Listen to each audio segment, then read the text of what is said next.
Halo sahabat perempuan, kali ini Komnas Perempuan ingin membahas tentang fenomena kekerasan seksual berbasis siber terhadap perempuan yang sering terjadi di Indonesia. Teman-teman tahu nggak, pengaduan kasus kekerasan siber yang masuk ke Komnas Perempuan mengalami lonjakan yang signifikan.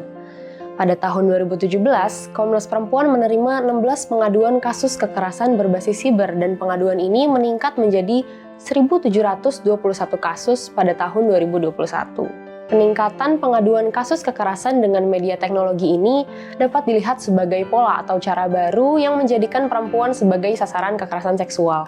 Pola kekerasan ini bahkan diperburuk dengan bantuan teknologi informasi komunikasi, terlebih penggunaannya yang semakin masif pada era sekarang ini.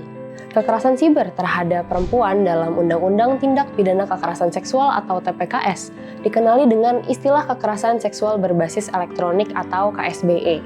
Ini menjadi istilah hukum untuk kekerasan seksual yang difasilitasi oleh sarana informasi, teknologi, dan elektronik.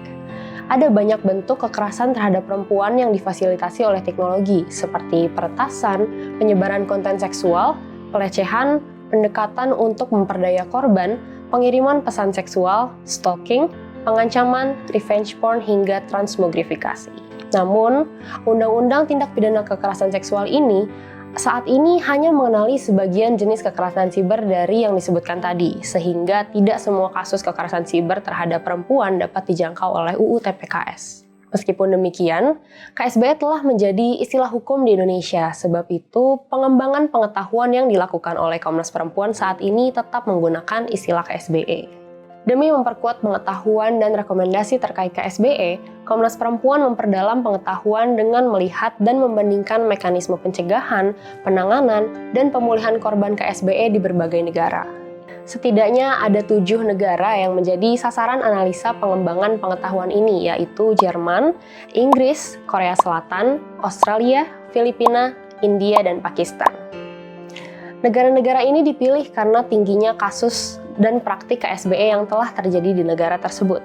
Hasil pengembangan pengetahuan ini menunjukkan bahwa dalam rangka meminimalisir dan menghapuskan bentuk kekerasan ini, diperlukan upaya perlindungan terhadap perempuan agar tidak bereskalasi menjadi korban KSBE.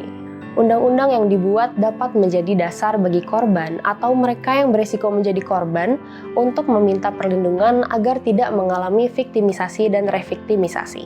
Selain itu, peran pemerintah dan juga masyarakat diharapkan turut bergerak dalam upaya mencegah terjadinya KSBE ini.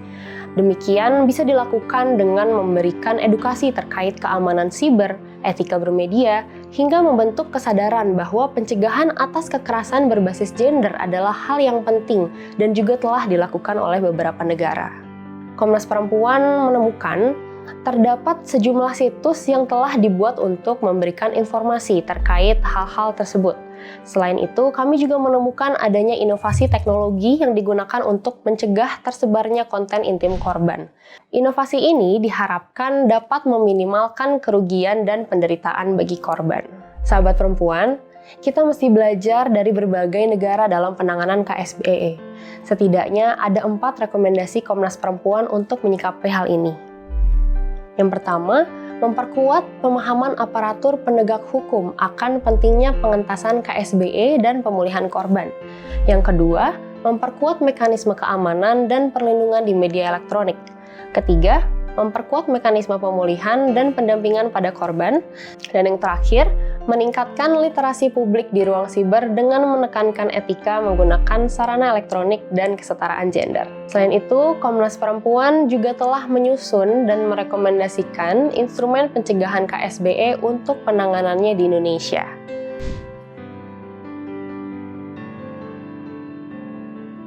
Instrumen ini bertujuan untuk mengetahui model, strategi, dan mekanisme yang digunakan masing-masing lembaga dalam mencegah terjadinya KSBE. Harapannya, instrumen ini dapat digunakan oleh pemerintah, aparat penegak hukum, dan organisasi masyarakat sipil. Nah, sampai di sini kita tahu, kekerasan siber menimbulkan dampak yang sangat menderitakan bagi perempuan korban. Tidak hanya saat mengalami kekerasan, perempuan korban menanggung penderitaan sepanjang hidup mereka. Tanggung jawab dalam menangani, mengawasi, memulihkan, dan mencegah kekerasan siber terhadap perempuan tak hanya diemban oleh pihak tunggal saja. Namun kita semua perlu bersama-sama mencegah dan mendorong penanganannya secara maksimal. Oleh karenanya, mari bergerak bersama membangun ruang siber yang aman bagi kita semua.